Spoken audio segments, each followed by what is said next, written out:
La Bible rapporte dans Luc 17 versets 11 à 19 que Jésus a guéri 10 lépreux. Pendant que Jésus poursuivait son voyage vers Jérusalem, il traversait une région à la frontière entre la Galilée et la Samarie. Il rencontre un groupe de 10 hommes atteints de lèpre. Ces hommes vivaient isolés à cause de leur maladie, conformément aux lois juives qui exigeaient que les lépreux restent à l'écart de la société pour éviter la contagion. En voyant Jésus de loin, les 10 lépreux s'arrêtèrent et crièrent ensemble: « Jésus, Maître, aie pitié de nous !»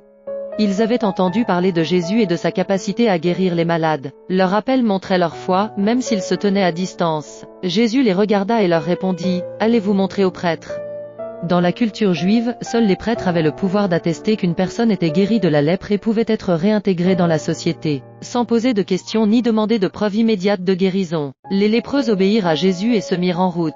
En chemin, ils se rendirent compte que leur peau était redevenue saine, ils étaient complètement guéris. Cependant, parmi les 10, un seul fit demi-tour. Cet homme, voyant qu'il était guéri, revint vers Jésus. Il criait de joie, louait Dieu à haute voix. Et lorsqu'il atteignit Jésus, il se prosterna à ses pieds pour le remercier. Cet homme n'était pas juif, mais un Samaritain, membre d'un peuple souvent méprisé par les Juifs.